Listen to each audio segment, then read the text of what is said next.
All right, guys, welcome back. I know I still got the Ben Hill Griffin Stadium graphic behind me, but there's no football in today's discussion. I just am too lazy to change it. We're actually still talking Gators, but we're staying on the hardwood.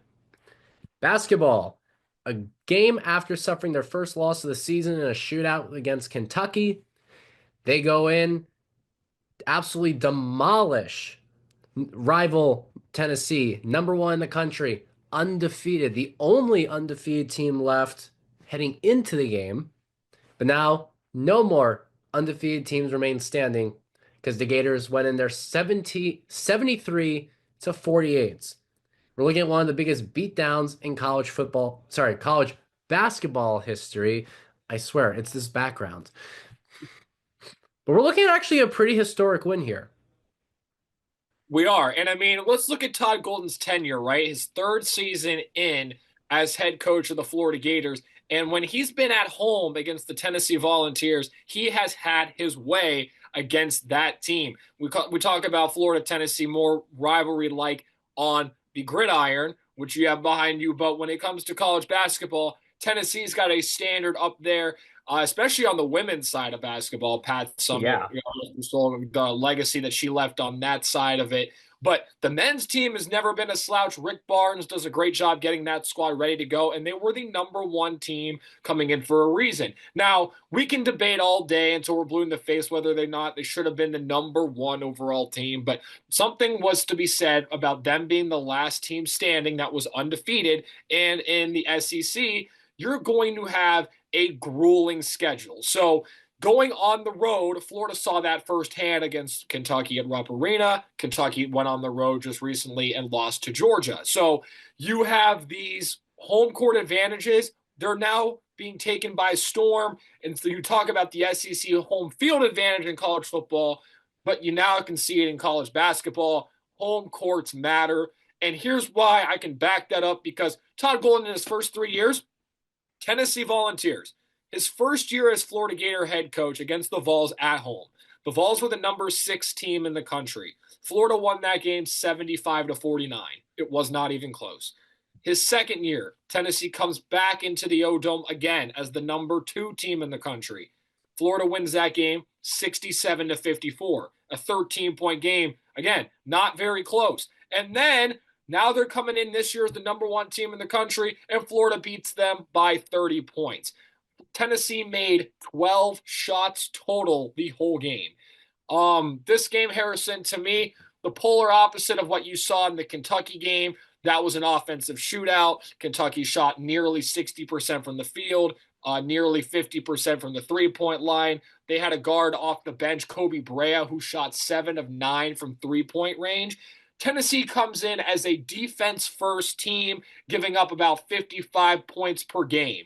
Well, Florida actually scored their season low against Tennessee. Their season low, 73 points. They hadn't scored that few points all year long. They lost to Kentucky and they scored 100, which was their season high. So total opposite game there. It, Very, it goes very with different. it goes with all the different matchups you have in the SEC. And some teams are going to bring it offensively, some defensively. But one thing we know for sure, that's a big statement win for the Gators early on in conference play, and there's not what's going to be a grueling slate down the rest of these next few months. Absolutely. And just want to make sure I throw that historic stat in there.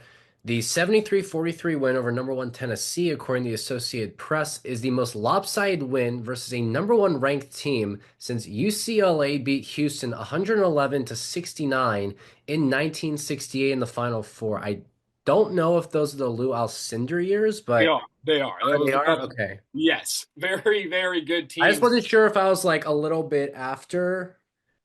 So I just wanted to, I knew you would be able to tell me yes or no, so that's why I double checked.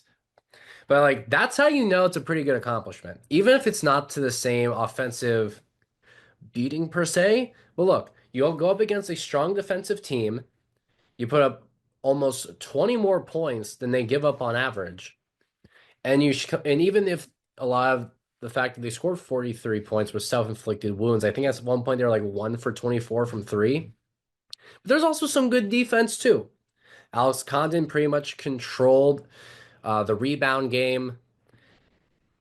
Not a lot of complaints here. The Gators will definitely be climbing back up the AP poll this upcoming next week. And I'm saying as if they only just fall to eight, but maybe they're a top five team come next week. Yeah, and another milestone. Florida is also the only school to ever beat the number one AP ranked team in both football and in basketball. Football, that being the national championship game, the Sugar Bowl against Florida State. They won that game by more than 30 points, and they beat Tennessee, the number one AP ranked team in men's basketball, by 30 points. So by 30 points or more, Florida's the first team in the AP era to beat the number ones in both football and basketball. You talk everything school, Florida is all about that, and you're seeing it both on the gridiron and the hardwood. You look at the next game upcoming for Gator basketball, they got to go back on the road, and now they got to go take on Arkansas, a Coach Cal led team of Arkansas. They lost on the road to Kentucky. Now they got to face Kentucky's old coach and John Calipari, and that is still a question. I know it's early because we just started conference play, but that's still a question that Florida has to answer. Now, can they go on the road in this conference and win? We saw a dominant win at home. They lost on the road in their first road test against Kentucky, a very good Kentucky team. But now it's about going on the road. It's about facing some of the other better opponents in their environment. Yeah, and I think that would be a good. It's the best way to make a statement possible. Sorry, I had a vibrate on my phone and that completely threw me off. But if you're in such a dominant SEC conference, the only way you're going to be able to stay on top is if you're able to go into these other barns and take out your opponents. Like we've had this discussion before. There's about 18 conference games. Anything more than 12 wins would be a good run. You can't do that unless you go and win a good number of home games. You have to go into Tuscaloosa. You got to go back. You got to go to Knoxville and take the second game too. And you You know they're can, going to get up for that. And you oh, know they're you going to know. get up for that after a 30-point beatdown. They're going to be at home. That's going to be one of the toughest tests of the year for sure.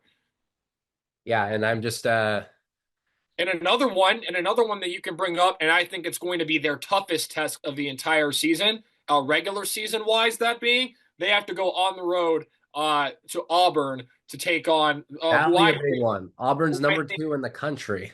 yeah, and they're going to be number one. And Well, honestly, I think they obviously. should be number one. I mean, you They look at should have been number one. They should have been. And you look at what they've been able to do. They're not. I mean, they went on the road. I mean, they've answered that question already. They just went on the road to Texas, who is a good basketball team, and won that game by 5 points, 87-82. They've shown that they can go on the road in this conference and win. They've shown that they can win at home. It wasn't even a contest against a good Missouri team. Auburn looks like the best team in college basketball, and that is going to be, in my opinion, the toughest test for Florida in the regular season. But Harrison, I just wanted to pivot back to the home court for a split second because there's something that I think needs to be pointed out in this day and age. It was mentioned on a few talk shows here and there.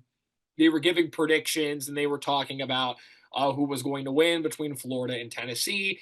And there was one person that said in particular, like, you're going to see a court storming tonight. Florida is going to beat Tennessee. Well, notice how Florida didn't storm the court because Florida knows who they are as a basketball program. They know who they are as a sports program. They don't storm the court. They don't Well, storm the and field. here's the thing too. I know it's always going to be a contentious point of debate. In a matchup like that, one versus eight, it doesn't matter if you're not the favorite. You can't justify storming the court when you're also a top 10 team in the country. Can't do it, and you can't do it. But we've No, seen it happen. I know we have. I know we have, but that's again, Crazy, right? save it But for when Florida State football beats a 6-6 team. it's crazy. Save it for when UCF pulls off an upset. I've always been, and you know me, I've always been more open to the idea of rushing the field, storming the court. I know we'll never agree on that, but I think we can agree on this. If you're a top 10 team, it doesn't matter if the other team is ranked higher than you or they're technically favored. There's no justification for storming the court because you're a good team. Exactly. Top 10 Exactly. teams beat other top 10 teams all the time.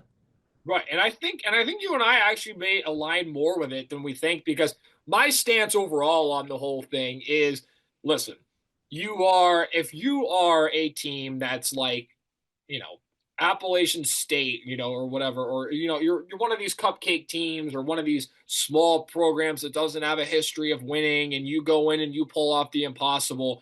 Hey, by all means, storm the court, storm the field, off a buzzer beater. That's pretty cool. Or you can Also, be if you're a Clemson, who student, just does it every game. or if you're a student, I get it. It's fun, right? Running onto the field, it's a blast. I'm not going to sit here and be like, when I was a student, that would not have been the coolest thing ever if everybody did it, and I'm just going to sit back while everybody else does it and Yeah, not. once the crowd starts, you're gonna go. It's like, You're going to well, go. I'm You're not going gonna to sit here with my nose, stuck right, up. and that's me too, and I'm all about that too. I'm just glad that We're not hypocrites here. right. So I. It's not that I don't get it. I'm more like, hey, we are You want to uphold a standard of like, I know Florida has been there before. right, and I it's like, totally get it. yep, and And I say this, and look, I have 2 degrees from Florida. I am fully understand the Gator way. You don't go through that school for 6 years and fall and want to go to that school your entire life unless you understand how things operates. Do I have potentially like my internal exceptions? Yes, I feel like those can be discussed another time. Just because, we got time constraints for this episode, and I feel like this could be its own episode. oh yeah, Corey, no doubt about it. Because there's also the side thing where you do the holiday tradition of Silent Night, which, for the record, I think is fantastic. You have, and I got to participate in this in high school. I thought it was really cool. Oh, now we didn't. I don't. We did. Yeah, we did storm. So how it goes is, for those that don't know this tradition, Silent Night in basketball is, for the first 10 points, there's not a peep in the arena, which is like like literally it's like basketball to its purest form. You hear the sneakers squeaking, you hear the ball off Playing through at the the net, Y. you hear all of it, and like you don't, and it's like yeah, like as if nobody's in the gym. And then when the 10th point is scored, everybody erupts, and I think that's a really cool thing they do around the holidays. Some of the small colleges do it. High schools do it all around the country. So there are ways that it can be done. I love it in certain contexts. But I thought that I just wanted to point that out in the era of court storming or field storming, where everybody wants to get in on it, no matter how big your program is. I wanted to point out that Florida didn't participate in that and respects who they are. Now, part of it also, Liz, on the subject of fans and students. What on earth are we doing with the O Dome and the student section not Yes. behind the court? We had like just a few, from what I heard, there was like about like a very small allotment of tickets given out to There's students. 600. It's embarrassing. You want that home court environment. Obviously, it didn't bother Me? Florida, but you want that, and you should not be taking that out of the game. No, and I get they tried to do the excuse of like they're just coming back from break. And by the way, it's still not even that big good of an excuse because I right before COVID, I went to that Florida Alabama basketball game that went to like what third or fourth overtime. It's like what January 3rd or 4th. The entire Rowdy Reptiles section was packed. A lot of students came back early to go to this game. It's You need that low to the court environment, or it's not a Gator basketball game. I get it. You want to maybe sell some extra tickets, make a couple extra bucks. But remember, there's an alumni side and there's a student side. They point it out every single game. When they hype up, it's like alumni, and they have you like do the chat. Yeah, yeah, Students. There are sides, designated sides. One side is for the students. We are no longer students, so that is right, no longer our side. But there exactly. are 50,000 kids right now who get their turn on the student side. Let them have it. There were people sat out there for 5 or 6 hours ahead of that game the other night. Line all And the way past Ben Hill, all the yeah, way down through Turlington Plaza. yeah. Turlington's a good way to put it out. Ben Hill Griffin's across the street. That's not much of a line. But all the way down to Turlington, for those who don't know, that's like another quarter mile up, Yeah. no, half a mile up the road. For a football school, as many consider it, for a football school, not the Dukes Excuse in me, North Florida Carolina. brags about being an everything school. Right. But like when people consider Oh, but like they are primarily a football school. You're right. right. You're talking about North Carolina and Dukes and those like if you saw a line at those places, you'd believe it. You'd see people camping out overnight and for those types of matchups. You saw people doing that for Florida basketball, who has had very bad history recently, going through coaching changes. This team isn't like those teams, and to your point, it was incredible to see those students all the way lined up, all the way down through Turlington Plaza, and maybe even to Century Tower, and who knows how much further that went. I saw a video that went viral about it. It was crazy. But yeah, I totally agree with. I'm totally with you there. We were students. We got that privilege to do that. We're no longer students. I don't want to be in that section anymore. No, I'm like not the student. we have moved up to the alumni section. Exactly. I'm Alumni and non-students don't need to be in the rowdy reptiles section. completely agree. Just leave it how it is. Exactly. Everyone got their turn. Maybe the only exception I'll make is if like, a child wants to sit there just because like But I that I falls don't into the same thing, right? Because even though the child isn't a student, they're going to be up and screaming and energetic. It's about exactly having it's the those idea that they're students in bit. the making. So and Right. also it's like I just don't have the heart to tell a child no, you can't go sit in the rowdy reptiles section. Like who the hell are you if you have the gall to do that? For the But students and the people that are going to be crazy and rowdy, right? And that's what kids do. They'd be exactly like that. So of course they can be a part of it because it's not like kids don't sit still in those situations. So I'm with you. I'm no. totally with you. And They're if someone totally says, where are their parents? I don't know. They probably got older cousins or something that are at UF. Parents can go sit on the alumni side. Let the kids go hang out on the student side. exactly If they're no too little to go unattended for 2 hours, they shouldn't be in the building.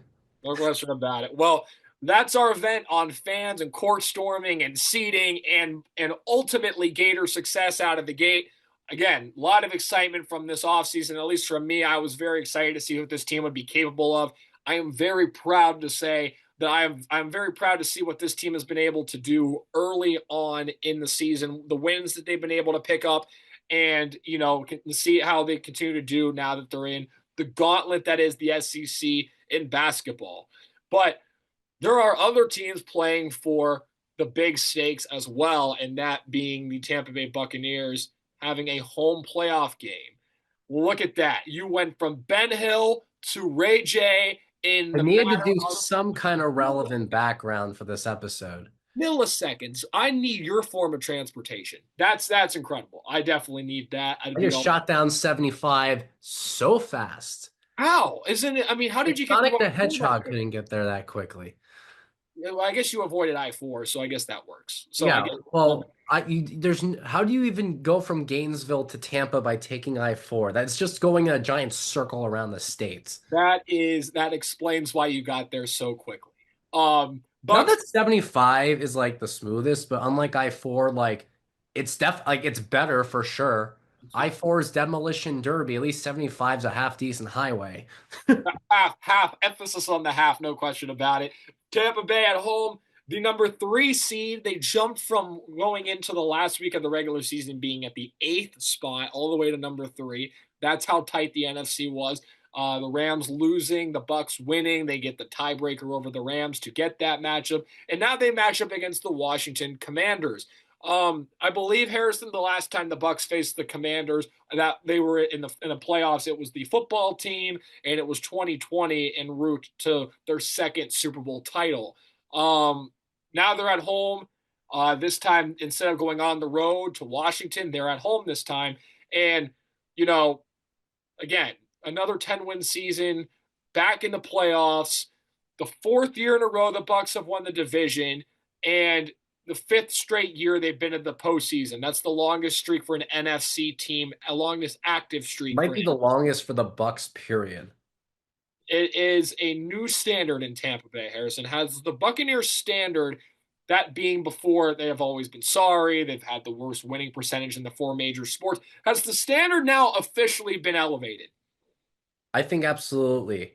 Like you went from 12 consecutive years of not making the playoffs from what was it, 2007 to 2020, maybe 13 years technically. Little stretch for sure. It's a new precedent. You go in, you win a Super Bowl, you think it's going to be all right, that's it, because that's how it was after they won in 2002. They won a playoff game for almost 20 years. And I just want to make sure I got that stat correct. That's the longest that they've done. Yeah, no, that is 199, 2000, 2000. Before that, it was four from 1999 to 2002. Which many consider to be the Buccaneers' golden era. That was the golden era. There's an argument. You could still make an argument that is the golden era just because of Sure, all the Hall of Famers who are on that roster. sure But you're thing. starting to build a very good case here, given that they had the good years with Tom Brady. And then Baker Mayfield's come in and started to look like the number one overall pick that he has been meaning to be since he came out of Oklahoma as a Heisman Trophy winner. Browns fans are not very happy right now. And if you told me, and I will say this, if you told me back in 2018 or 19 or whatever, before all the off the field stuff we knew about, before this, that, and the other, Baker Mayfield or Deshaun Watson, I'm taking Deshaun Watson. But yes, Everyone would have. how that has aged poorly. But we talk about the golden era. You talk about Hall of Famers. Let's talk about Hall of Famers, right? Let's talk about a potential Hall of Famer. You know, Brady's going to the Hall of Fame, right? In this era that rivals the golden era. Gronk's going to the Hall of Fame. Obviously not Buccaneer players through and No, through. they go in as Patriots, but you know what? The Bucks name is on the would be like on the plaque with their bust. Exactly, because the NFL operates just like different from the MLB and this, that, and the other, and that's how that kind of operates. You But just say the MLB. you have guys that have Levante David. I don't know if he's going to get in Canton, but I think his numbers are up there with Bobby Wagner's. They are up there with Bobby Wagner's, and a lot of people say he will. So we'll see if Levante gets in. But one guy that has had his case being built and built, and now more people are on that train of he's going to Canton is number 13, Mike Evans secures his 11th 1,000 yard season, that being every season he has been in the NFL. And that was only been done in terms of 11 consecutive years, 1,000 yards. That's only been done by Jerry Rice, who is widely considered to be the greatest wide receiver ever. And I am not about to stand here and compare Mike Evans to Jerry Rice, but I No, will no. make this point. I will make this point. Jerry Rice did that with Joe Montana and Steve Young, two bona fide Hall of Famers. Mike Evans was doing it with Joe Schmo and Josh McCown and Mike Glennon and Ryan Fitzpatrick, and you know the list goes on. When Mike Evans has had a competent to good quarterback, that being Tom Brady, the greatest ever, and then Baker Mayfield, a really good QB, every year Mike Evans has made it to the playoffs. Mike Evans is a winning player that if you give him a competent to good to great QB, he's going to succeed. They just took forever to get there. But he never took forever to get there. He was always the 1,000 yard man every single year. And Harrison, you know this more than a lot of Bucks fans because you've been a Bucks fan all the way through. So many years the Buccaneers have been a laughing stock of the NFL. So many years they were borderline unwatchable. They were a team that was just like good luck even getting close to the playoffs in a division that had Matt Ryan and Cam Newton and Drew Brees, who Matt Ryan won an MVP. Cam Newton won an MVP. Drew Brees is one of the greatest quarterbacks we've ever seen play the game. There was no path for the Bucks to get through that division. But you know what there was that got people tuning in every single week and even all the bad years? Mike Evans Mike showing Evans. up and showing out every single year, staying patient when he could have left for greener pastures, competed for playoff spots earlier in his career, but he didn't. Him and Levante stuck it out, and he waited it out, and then they got Brady. It paid off. They won a Super Bowl, and he hasn't missed the playoffs since. Yes, and I just want to say for those who might call us out for skipping on a certain quarterback. Yes, we're ignoring Jameis Winston. Next question. Mike Evans is why he had the numbers that he did. Anyway, I just wanted to make sure that was said so no comments section can be like, excuse me, you forgot someone. No, we didn't forget him. We just ignored him. No Bona question. fide Hall of Famer. I get it. He's not the flashiest wide receiver. He's only finished second in All Pro one time. I know that, but it's all about the consistency. Some people try to hate on Mike Evans for those reasons. But I'll match this. One, the fact that you're able to do something that Jerry Rice did is already impressive. Very good. It doesn't matter. Like it's not like he hasn't gone through having other potential wide receiver options as it's not like he was the only guy out there. You had Chris Godwin for about half your career. You had Vincent Jackson, may he rest in peace, early on as well. It's, he still did what he did knowing there were at least two or three options for these quarterbacks on the field. Mike was just the guy who at times was able to elevate quarterbacks a little bit higher than they would have otherwise. Or if you're in like Tom Brady or Baker Mayfield's case, you're already a great quarterback and you have a great wide receiver to make it happen too. Yeah. Great wide receiver option for a deep ball, especially. I remember in that final year with Brady, they're dinking dunking, short passes, not really moving the ball down the field. And then that final win against Carolina, they finally shoot some deep balls to Mike Evans and pick up three touchdowns. And it's like, wow, if only they had tried this all year, Byron Leftwich. It's almost as if this would have just imagine what they could have done if they had just tried this all year. Like, I know it's easier said than done, but it's almost as if that's a formula that's worked for 10 years. Forever. No matter who the offensive coordinator has been, from Byron Leftwich to Dave Canales to Liam Cohen to Dirk Cutter, all the different coordinators, it didn't matter. Mike was doing his thing.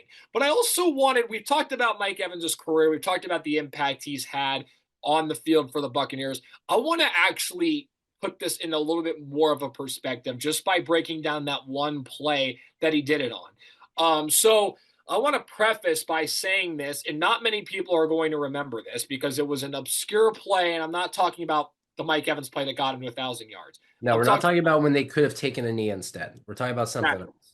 So a week ago, Mike Evans had a 7-yard catch. In week 17, so whenever you watch week 17 of the NFL season, Mike Evans had a 7-yard catch. It made it fourth, and it was a play on third down that made it fourth and inches. Todd Bowles accepted what I thought was a useless penalty, which ended up making it 3rd and 3. Anyway, the Bucs scored on the very next play. I was wondering, I noticed it in the moment, and I'm like, what if like he just took yards away from Mike Evans? What if that's like that cost him?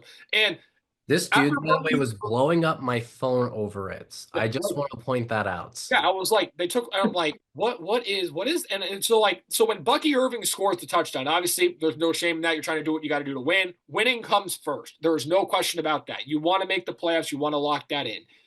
He goes and scores. At that point, you're like, oh man. Or at least I was like, oh man, I think it came to an end because Mike still needs 5 yards. And it was like, well, he had that a week ago, but his coach accepting a useless penalty took that away. And nobody would have remembered it had he not got the 1,000 yards. And that's just, I'm only putting that out there and addressing that for the people that are saying, well, it was a charity record or he didn't really get it. Like it was out of like, it was like that play would not have happened had that other play just had Todd Bowles not intervened on that other play. So he Even got then, 1,000 yards. So if we want to get yeah. technical, I'll get technical. Mike Evans got 1,000 yards. That's the first thing. The second thing is I actually want to think about that play for a little bit. The play that he got the 1,000 yards on. He makes the catch. He goes forward. And have you ever like the crowd just completely erupted. The Not even teammates just the crowd, the fact that its teammates swarm the guy formed too. him. Teammates that have played with him for like 2 years, 3 years. Like some of these teammates haven't even been there for all of that. So that just shows you the No one's impact. been there for all that. He's the guy who stands besides Levante. Besides Yeah, Levante, besides sorry. Levante, and but he's like that just shows you what type of teammate Mike Evans is, what type of impact and leader he is in the locker room, what type of leader he is in the community, what type of person he is off the field. In a day and age, not even in a day and age, playing a position that is widely known for receivers that are all about me. You look at Jamar Chase last offseason wanting the most money. You look at Tyreek Hill at the end of this season saying he wants out of Miami because it's the first time in his career that he missed the playoffs. You talk about Terrell Owens and Randy Moss, the popcorn, all the things, the bending over and pulling your pants down Randy Moss did as a celebration. You talk about all these different things. I can go on and on and on. Mike Evans was the ultimate team guy that was all about winning first. And because he was all about winning first, his teammates were hell bent to make sure that he got that record so that he could continue to play. So many receivers are all about me. Mike Evans has always been about the community. He's been always about the team, and he's been always about winning first, which is why that moment was so spectacular and why so many people were trying to be, for once, all about him.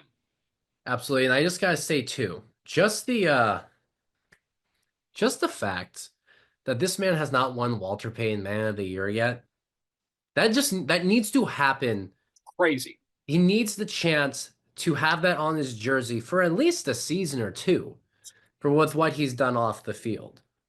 And I also want to point out for the people who say, "Oh, it's a charity record." Can we talk about the number of times in history when like defenses will just like let a guy run up the middle for Brett records? Favre, the Brett Favre sack, the Yeah, Michael Strahan. We could talk about that, which was kind of more charity. But we have our argument against that, which was he actually achieved it a week prior. It just, Bulls decided otherwise.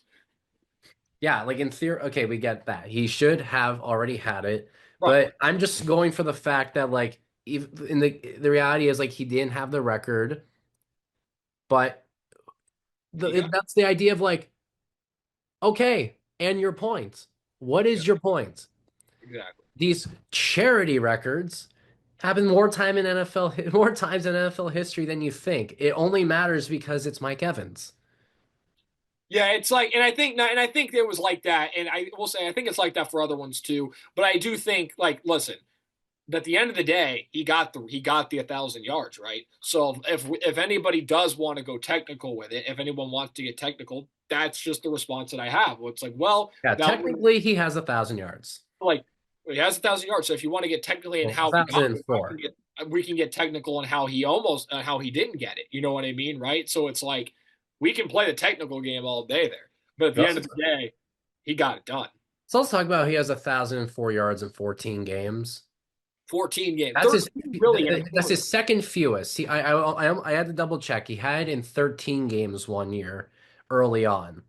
13 and a quarter was how many games he played this season. Like technically on the Oh yeah, document. you're right, right. Because he got in. Was it the Ravens game? Ravens game first quarter, and then Godwin obviously got hurt the same game at the very end, and that was the low point of the regular season. But the Bucs were able to survive that. Mike Evans was still able to get his yards, and they were able to win the division for the fourth consecutive Yeah, year. and think about it too. Like he's been overcoming these. Mostly it's that hamstring that he's been able to overcome that to keep hitting these milestones. Yeah, And and they're not even really feeding the guy. yeah, he's had that for context. Mike Evans has had this hamstring thing since like before he even made his NFL debut. Like he had it. Like the Bucs drafted him. He didn't have the hamstring in college, but it was like an OTAs or something in his first offseason as a rookie with the Bucs. He tweaked his hamstring, and he's never really had surgery. He's never had it operated on. So that's always been like every year. It's like, oh, Mike Evans' yearly hamstring thing is coming up. And I remember hearing about it going into the Ravens game.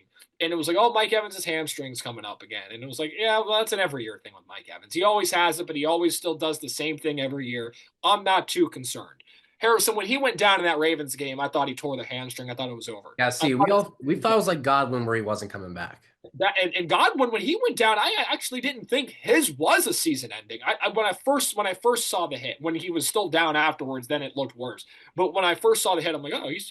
But Mike Evans, when he went down, I'm like, I think it finally gave out. I think that was it, and it was. But fortunately, it wasn't. And even though that was more severe than what we've seen out of Mike Evans' hamstring before, he was still able to come back and be a key cog to this team and getting back into the driver's seat and getting to the playoffs. Absolutely. And we'll leave it there on the Awkward Sports Podcast. Gator basketball is steamrolling. Mike Evans continues to be historic. I'm Harrison. That's Josh. We will see you next time. Peace. Peace.